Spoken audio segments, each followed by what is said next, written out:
see by the dawn's early light what so proudly we hailed at the twilight's last gleaming, whose broad stripes and bright stars through the perilous fight o'er the ramparts we watched were so gallantly streaming, and the rocket's red glare, the bombs bursting in air, gave proof through the night that our flag was still there.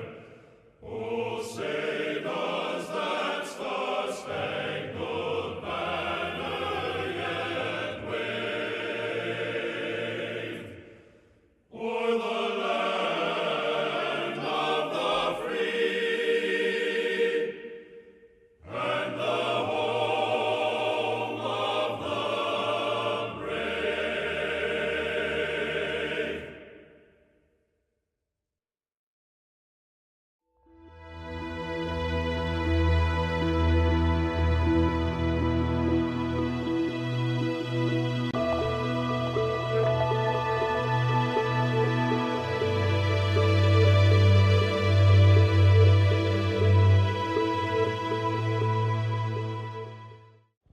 When they asked me to come and speak, they gave me no topic, and in fact, I have none.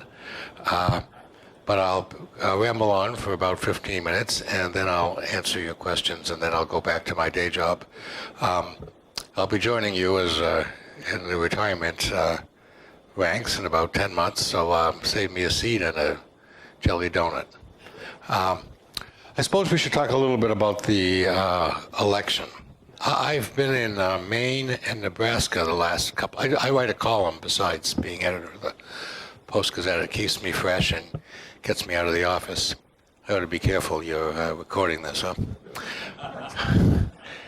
I'll just say it keeps me fresh. Forget the out of the office thing. And I've been in Maine and Nebraska, both of which have very interesting congressional races.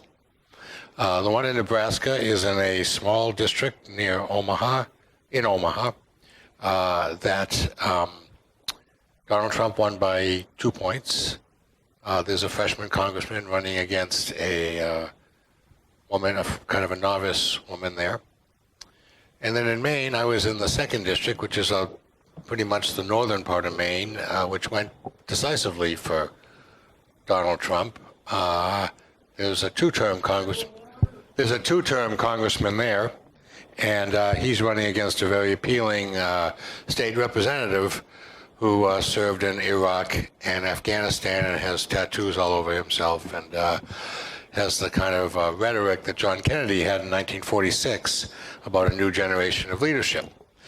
What surprised me about both of those places, in Nebraska and in Maine, where both of those congressional races are very, very close, is that nobody's talking about Donald Trump.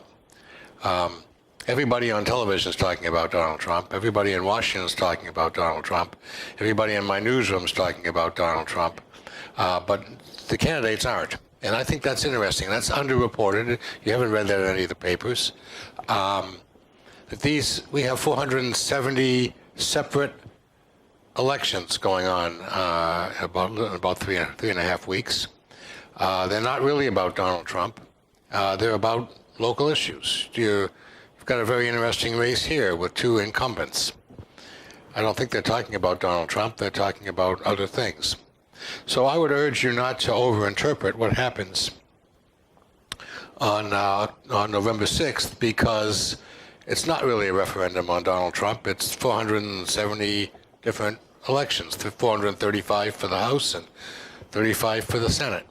So we've just been through a searing period in which we've had all sorts of issues about sexual assault and the Supreme Court and all of that sort of thing. And the country's all roiled. It's upset. I travel a lot. And I sense that people are upset.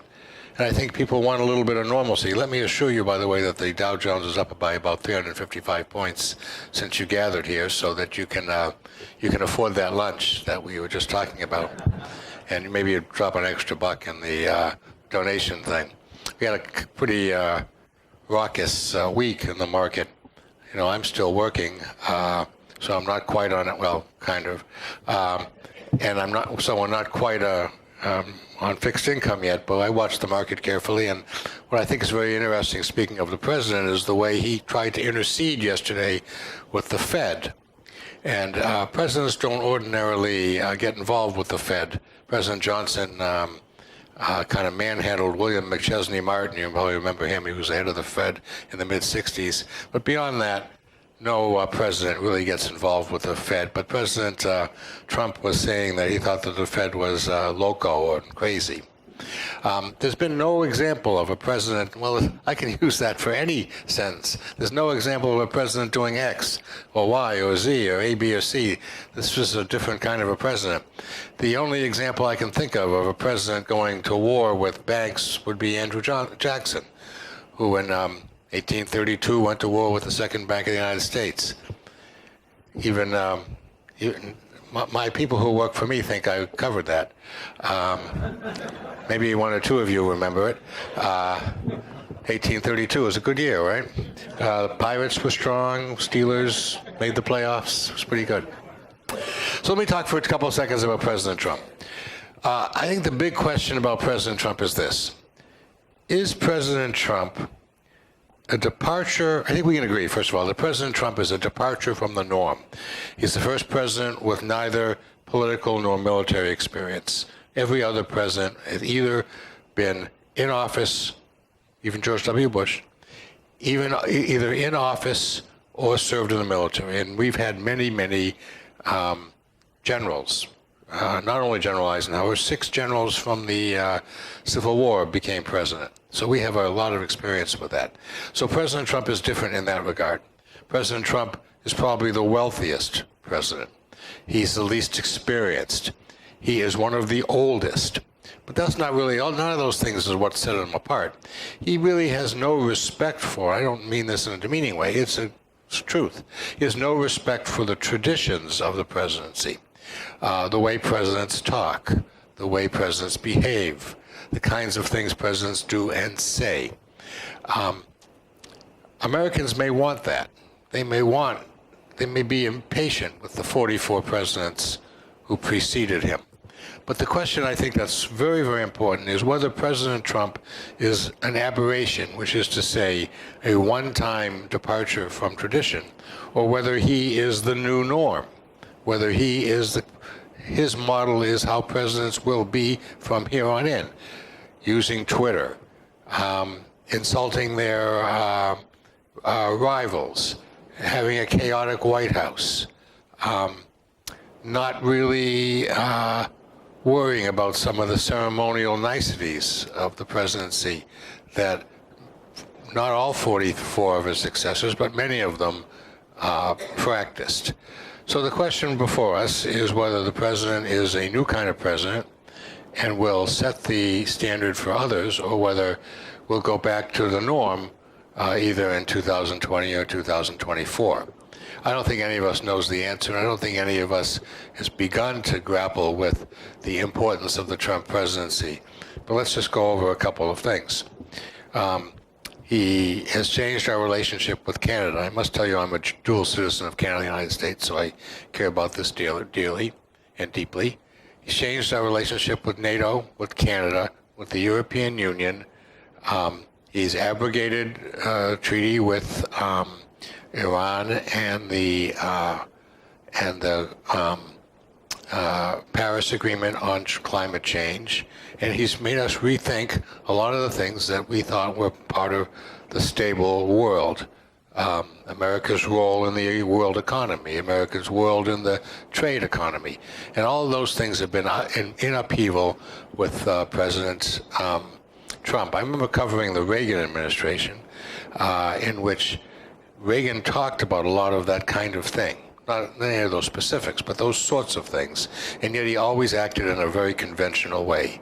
He had very strong feelings about the Soviet Union, but actually exercised restraint with the Soviet Union.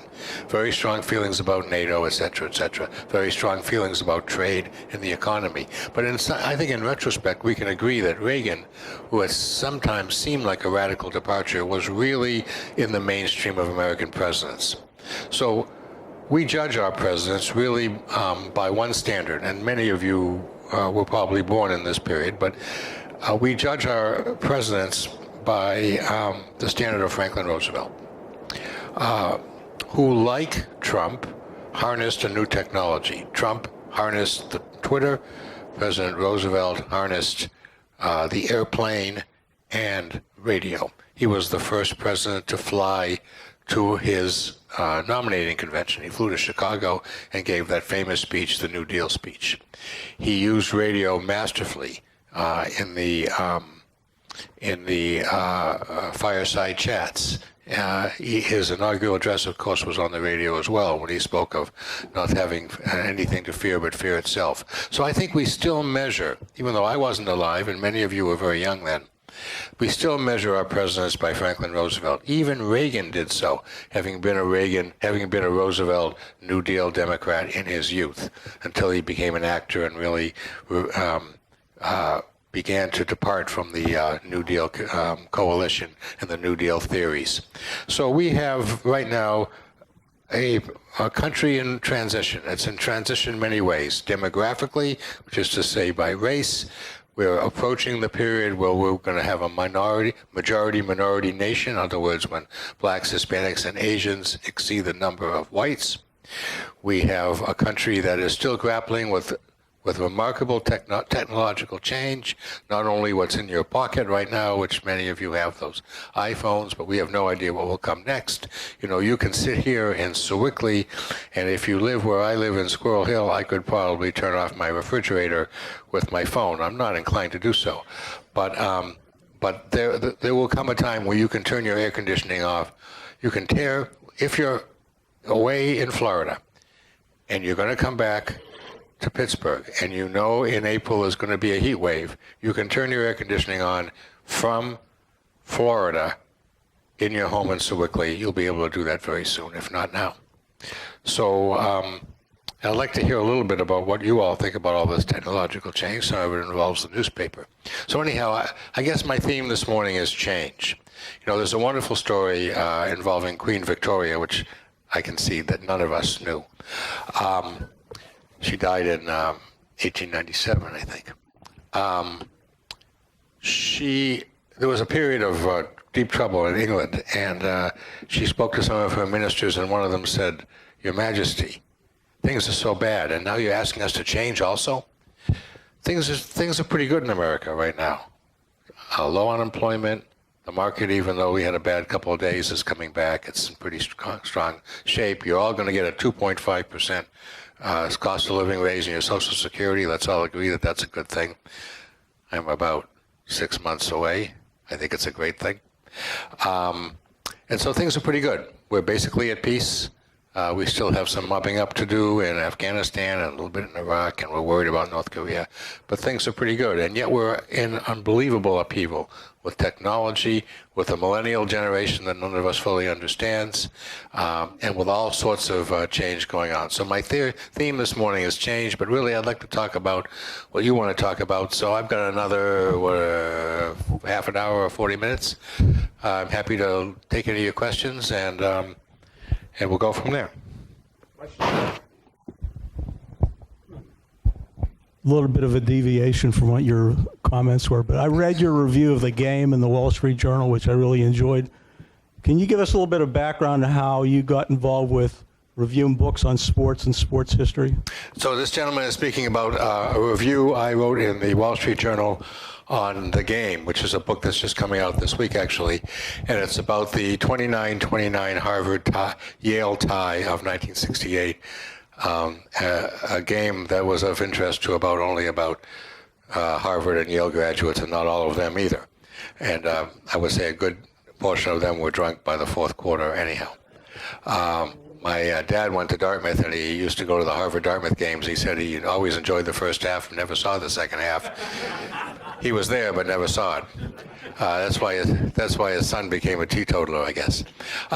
So I'm a kind of a sports history guy. I've written a couple of books on sports history, and I used to work at the Wall Street Journal for 10 years, and I've been reviewing books for the Wall Street Journal for almost a third of a century, and this was a natural. I do a lot of sports history book reviews. I'm doing one on Bob Cousy and Bill Russell starting this week, and I'll be reading that. So I enjoy doing that. I like sports history. There's more to life than politics, and I like sports history. I know a lot about a very narrow period in sports, but I couldn't name 6 members of the Houston Astros, except for the 2 great pitchers that used to work for us.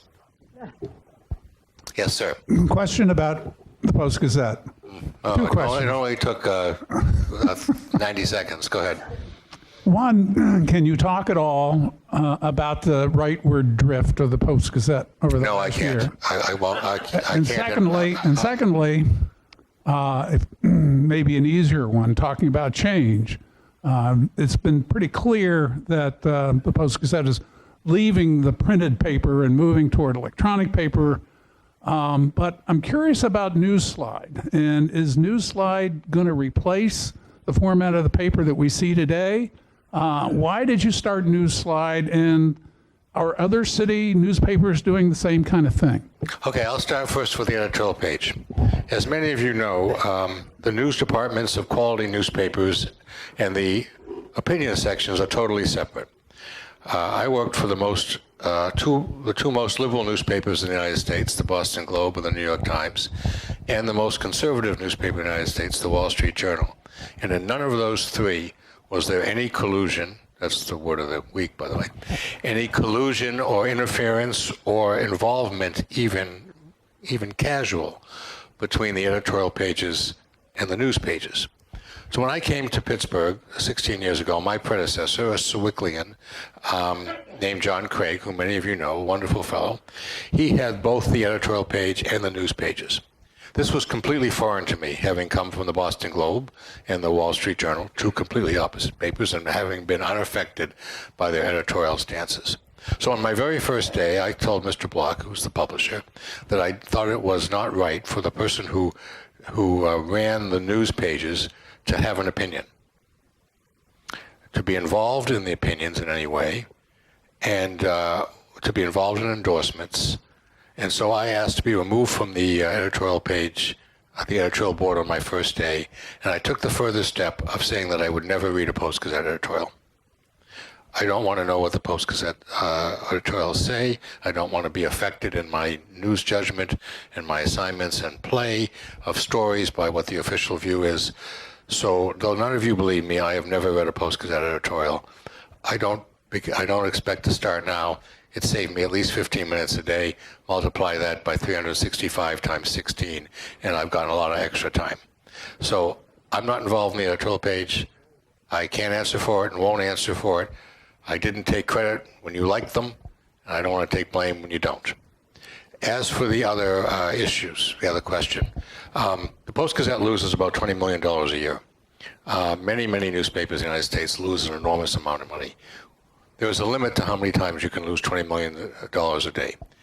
As much as we all love and grew up with a printed newspaper, it's the least efficient way to deliver the news ever invented, except for perhaps the 10 Commandments on those stone tablets. And so we have gradually been moving, as our readers have been moving, to electronic delivery. If you were to invent a news delivery system today, you would not say, well, what we need are trucks that run on gasoline, a factory that consumes paper, and that is printed with a petroleum byproduct called ink, and that is delivered by people at 6 in the morning to your home and sometimes in your bushes. You would not say that that was the ideal way to deliver news. Well, we're still doing that. And of course, I love the newspaper and I love to hold the paper and all that kind of stuff. But not one of your children or grandchildren feels the same way. Not one of them. I mean, maybe I'm wrong, but raise your hands if you have a grandchild who loves the printed newspaper. Take a look around, sir. Okay? So is that a growth market? Is that a business you want to be in? So we're trying to go be where our customers are. And it's hard for us too. I mean, I grew up cutting out the paper and sending clippings to my parents, and having my father send me clippings at college, and putting pretty stories on the refrigerator with Scotch tape, and making a scrapbook about the Kennedy assassination and Gemini 4 and the John Glenn. Well, that was really good. But if you think we should stay with the printing paper, I want to ask you how your blacksmith business is going. And so I don't want us to be the best blacksmiths in Pittsburgh. So we have got to move to this new technology. It's better. And by the way, the storytelling is better. And I talk to a lot of groups, and I always get this question. And so my answer is this. If you had the technology that we have today on November 22nd, 1963, I don't have to tell any of you what happened that day, wouldn't our coverage of the Kennedy assassination be so much better with today's technology than it was then? You got the afternoon press that said Kennedy is dead, Pittsburgh Press, and you had a couple pictures in there and not much else. Today, you'd have a news slide or on the web, you would have video, you'd have audio, you'd have all of our background stories and up-to-the-minute changing news. By any measure, it's better than the print newspaper. As for News Slide is a innovative, I don't know if any of you are using it, it's a really, really, I think, very beguiling way to deliver the news. It could supplement or replace the printed paper. I'm not sure it will. We will still continue to print the paper for some time. But we'll probably print fewer and fewer days. We're now down to 5. We'll probably go take a few more days away next year, because we're moving to this. You can still get the replica of the Post-Gazette on PGE. You can get News Slide, and you can get the web, www.postgazette.com. So we're giving a heck of a lot of news. We're not making any money. We're scared to death. I still have 2 years of graduate school to pay for my youngest daughter.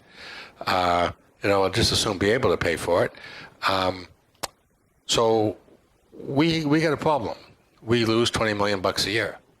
A lot of people call me up and say, well, you have to do this and you have to do that. And we don't have to do anything because we don't even have to be in business. We're just trying to stay in business somehow and to try to break even one of these days. We have lost money consistently at about $20 million a year consistently for the last 11 years. Many of you who have been in business, none of you would have countenance be losing $20 million a year for 11 years. We've got to change. And if we don't change, we perish. Here's the problem. The newspaper, by definition, chronicles change. And yet we inside the news business and you consumers of the newspaper don't want to change. It's a huge contradiction. And we have to kind of reconcile those two things. Yes, sir. Yeah, it's something a little lighter. Who decided to change the comics? I did. God, they're bad. And worse. Would you like to give me $75,000 that I was able to save?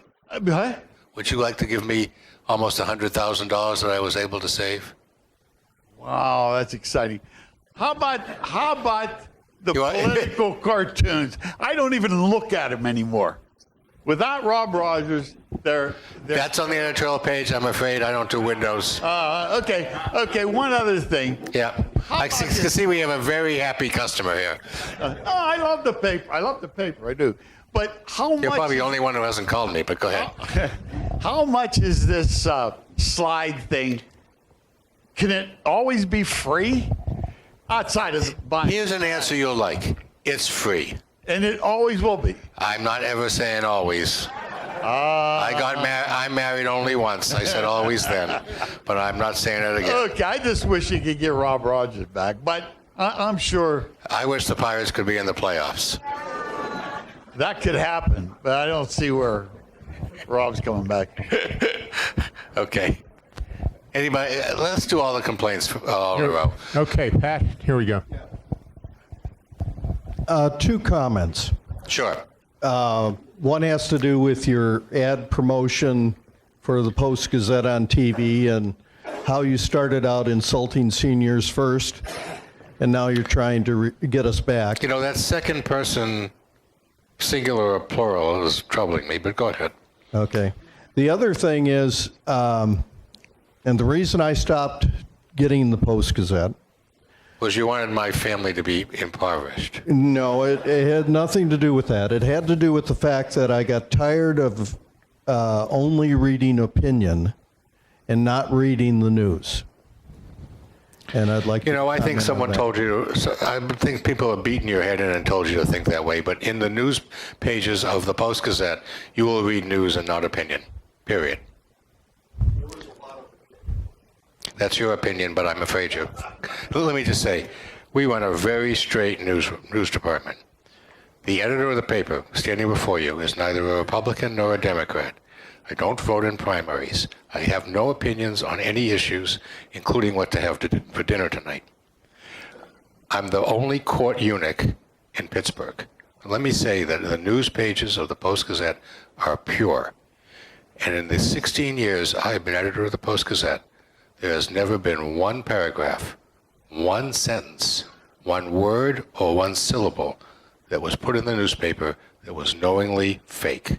There's no fake news in the Post-Gazette. And I will take a lie detector test on that. This is the purest newspaper you can imagine. And for you to think that we have stories that are laced with opinion, I think that's wrong. I just think it's wrong. And we do not ask our reporters what their views are. I don't want to know what their views are.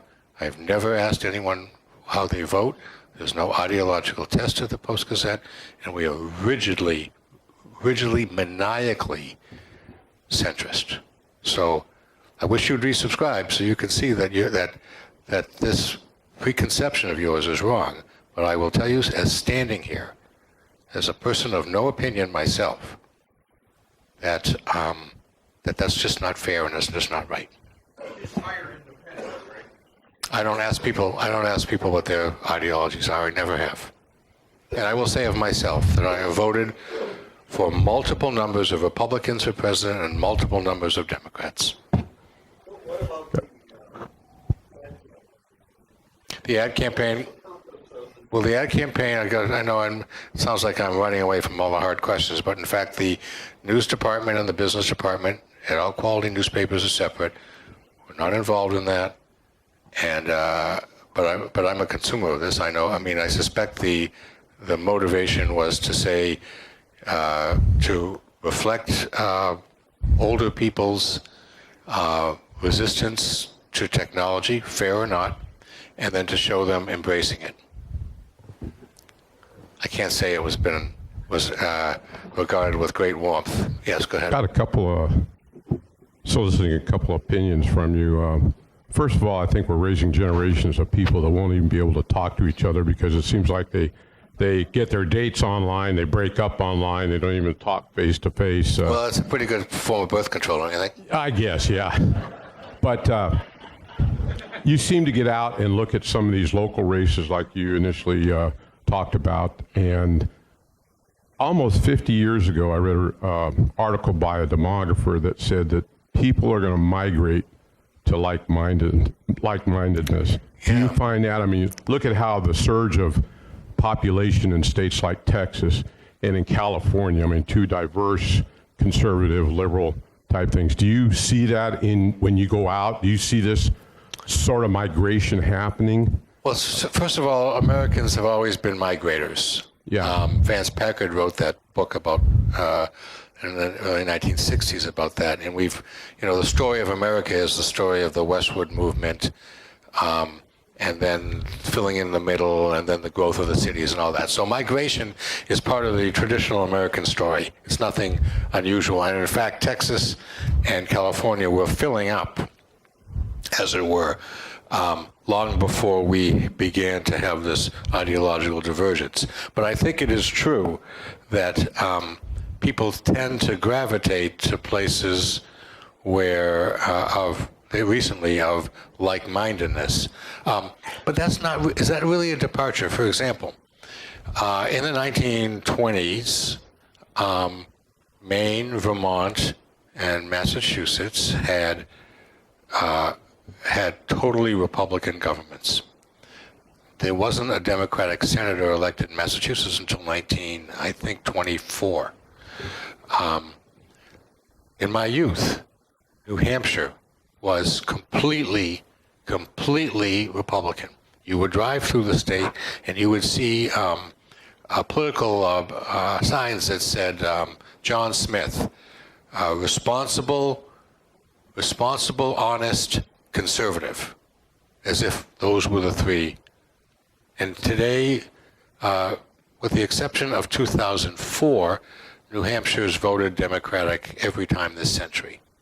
Massachusetts is a devoutly Democratic state now, having been very, very Republican, even in my youth.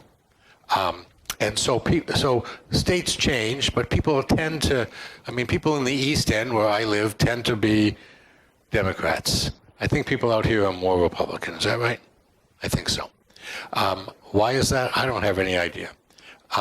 It may be the concentration of university-oriented people in the Squirrel Hill and Oakland areas, and they tend to be liberal. People in communities like this, and we know a lot of communities like this, tend to be conservative and Republicans. So they do cluster, and I think whatever that article was you read in 1950 or 60 was very prescient and very, very, very much right. But, I don't know, I'm going to retire. I'm thinking of where I'm going to live, but I'm not saying, well, I want to go someplace that's liberal or conservative. I want to go someplace that's on the coast or in the mountains. Or my wife wants to go to Florida. Well, Florida's probably going to elect a Republican governor. She didn't say, well, I want to go someplace where there's going to be a Republican governor. So some of this is very, very subtle. Thank you. But it's a very, very smart question. Some news organizations are accused of only reporting news which is consistent with their worldview. How does the Post-Gazette identify that item in the news side which is worthy of reporting? Okay, that's a great question, and I'm really glad you asked. So my definition of news is the departure from the expected and the normal and the present. Here's a crude example. If, and I dearly hope this is so, if 240 planes land safely at Pittsburgh International Airport, we are not going to write a story about that. But if there is a deviation from that pattern, we will. So that's basically the philosophy I have. Deviation from the expected, deviation from the pattern. That's what's news. Police officers don't usually shoot people. When they do, that's news. Almost everything the president and the governor says is news. The mayor and county executive as well. Changes in social patterns are new. Let's see, anybody have today's paper? Take a look and well, I think I make my point here. Not one of you has the newspaper. So let me think what's on the front page today. You have you have the front page? Got wet, you didn't call me? Oh, you do have the front page. Okay. All right, so to tell you, this is a good way to go through. It's a great question. All right, here's today's front page. The lead story is the hurricane. We don't have a hurricane every day. When 6 people died, this entire community of Panama City is shattered. That's clearly news, and I don't think anyone would dispute that, even you. Medicare payment dispute heats up. This is the best This is the best audience in America for me to defend the importance of a story about Medicare, right? Our readers tend to be older. There's a dispute about Medicare. That's, from my point of view, and I decided that it should be on the top of the front page because I think people are interested. If any of you actually bought the paper, you surely read this story. Next, Pitts moves to settle a lawsuit. Video of the arrest released that involved a shooting that was at the center of the news in the summer. I don't think there's any question that was news. The Turnpike going off after scofflaws, maybe not the most important story in the world, but every one of you have been on that darn Turnpike and maybe been had tempted to run the barrier there. This is a story that I think will be enormously well read. Just a guess, but 50 years of experience tells me this. Children's Hospital treats 3 patients for rare paralysis syndrome. Again, departure from the news. Now, I defy any of you to see any bias, any liberal bias. Go ahead in this newspaper right here. My paper out, my paper off this morning, and the only thing that I saw,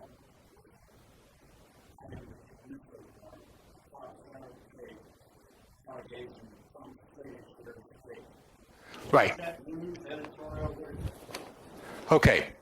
So, are you ready to be? You ready for this? I didn't get to read the article. No, you didn't. You surely didn't.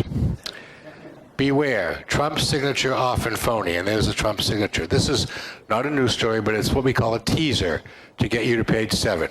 And if you read the story, and I'll read it aloud to you, it isn't saying that Trump is a phony, and that it's saying that people are plagiarizing or are using his signature illegally or in an unauthorized way. It is not a negative story on Trump.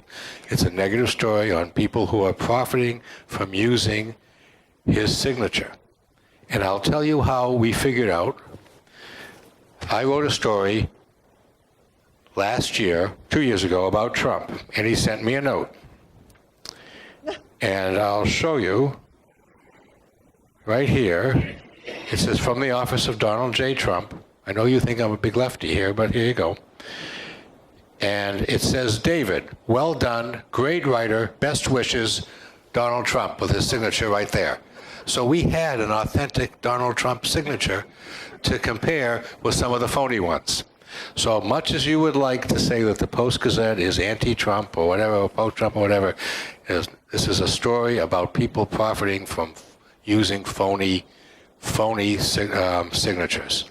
So I'm going to, again, ask you, defy you to find any bias on this page. I just have a quick question. Oh, and here's your wet paper. You know, usually when people have wet papers, they call me.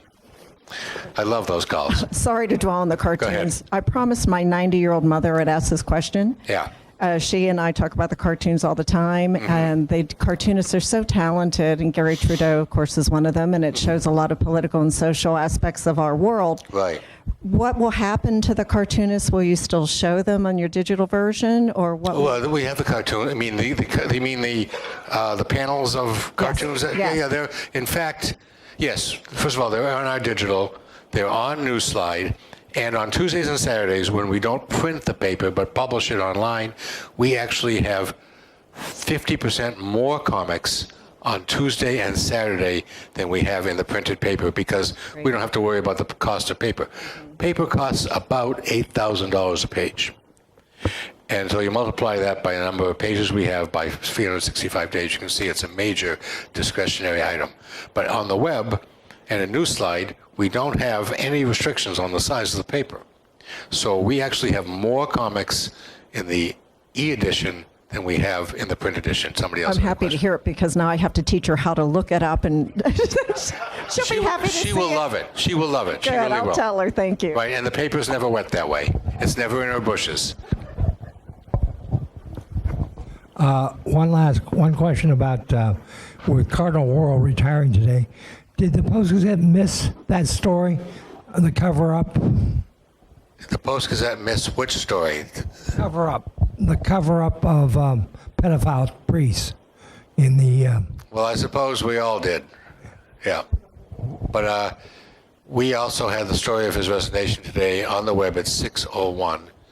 beating the Washington Post at 6:15 and the New York Times at 6:08.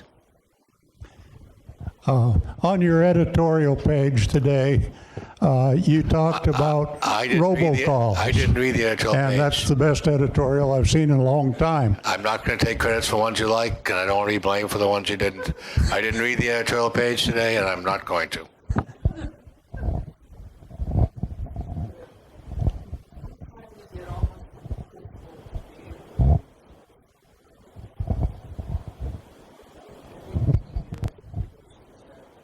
Get it on Newsslide. Why am I having so much trouble joining Newsslide? Why don't you give me your phone number? I'll have someone call you and walk you through it. How's that? So write it out, okay? Write out your number and give it to me. David, Yes, sir. I support you in what you're doing. I congratulate you the fact that you are a publisher that's in transition to move from a paper-based news source to electronic. Not something I ever thought we'd have to do, but go ahead. Yes. Thank you. So you got a real tough-ass job, but you got a transitional generation here too. Right. That's toughing through it also. Sure. Beyond all this, and I mean, what we have to do is to talk to our sisters, brothers, grandmothers, and our children at the same time. Right. And that's what change does, is that transition. So I give you credit for doing that. My question is, you're late in coming to the game on electronic media. Yes, we are. There are so many out there, you're going to get your butt kicked. Do you really think you can hang in there and meet the market and deliver the news considering so much competition? Well, that's a great question because it does belie some of the difficulty behind some of these other questions in which we're getting resistance for doing what people have been doing for a decade. We resisted the change because we had so many readers, like many of you, who didn't want us to change. And I kept saying that our customers are putting us out of business. They're refusing to let us change. We still get about 80% of our revenues from the print newspaper. So we're reluctant to abandon that.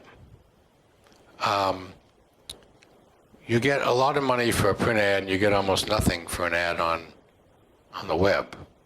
And we say that you go exchanging newspaper dollars, getting rid of newspaper dollars and getting digital dimes.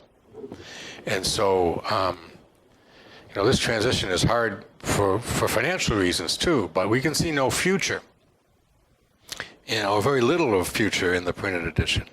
I mean, I could see someday of Post-Gazette coming out Sundays and the rest being on the web, or maybe not. I don't know. But we've got to make this transition because we do know one thing. Printing a newspaper 7 days a week means you lose $20 million a year. We just can't do that anymore. And, hooray for the Block family that's lost money for 11 consecutive years. I mean, I tell my friends in business, or my daughter who has an MBA, that we've lost money for 11 consecutive years, and she asks if we're crazy.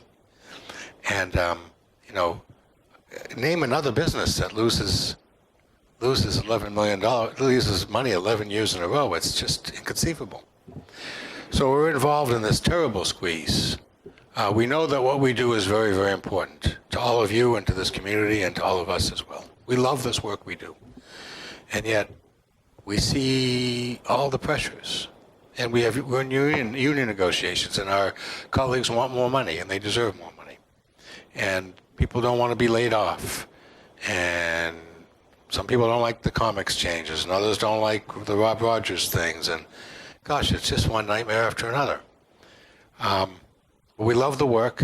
We feel it's noble and ennobling, and we're going to try to do it as long as we can. Yeah.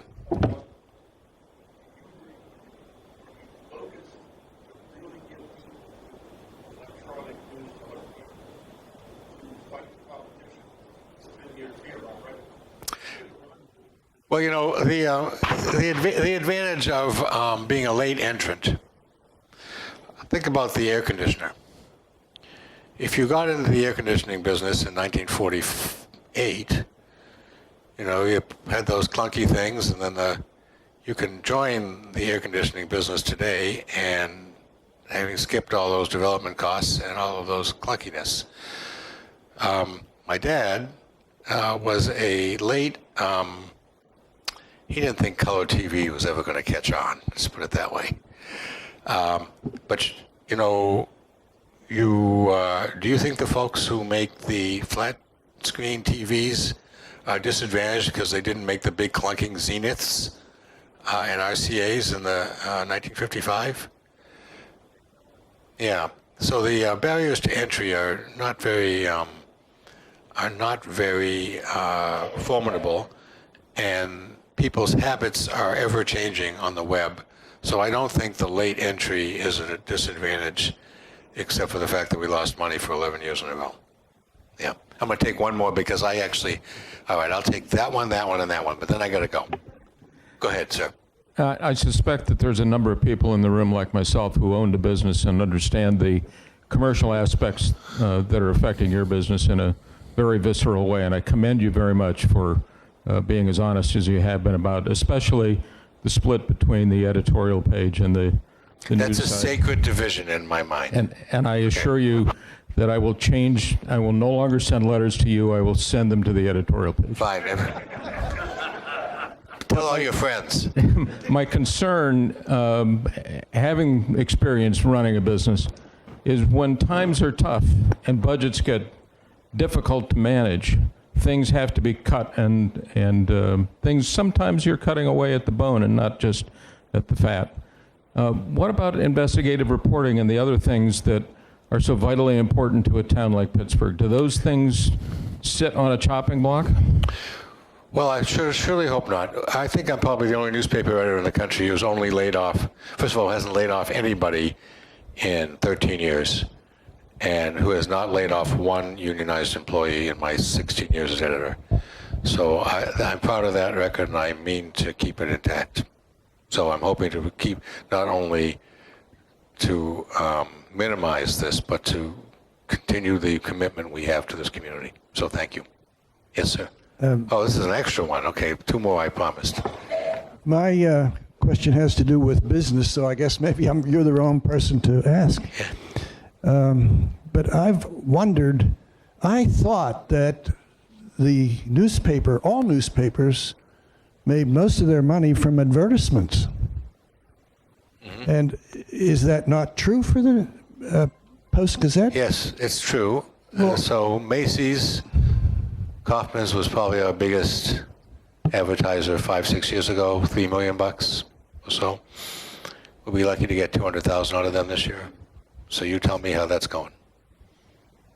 UPMC is probably the biggest business here. They refuse to advertise in our paper for many manifest reasons. We get nothing out of them. Sears is probably, by 5 o'clock today, Sears will be out of business probably.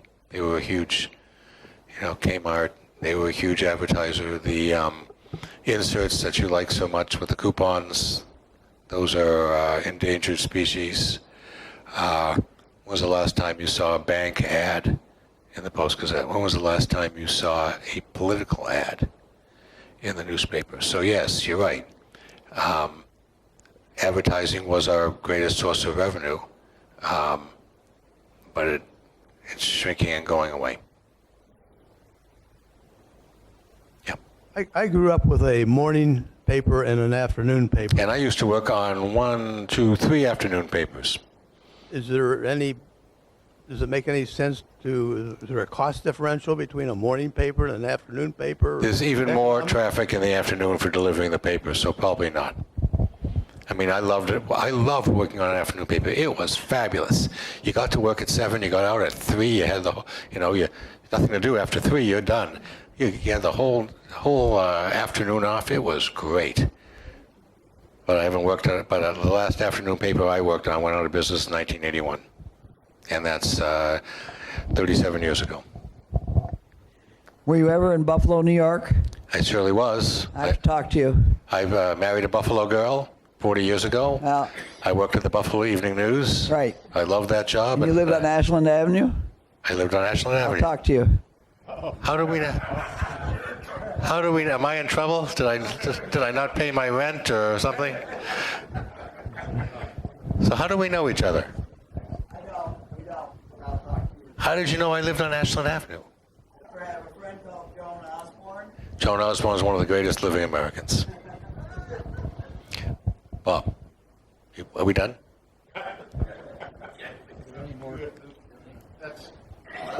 I think I've paid my debt to society. I need to go back to work. So thank you very much. And I want to talk to you about Joan Osborne.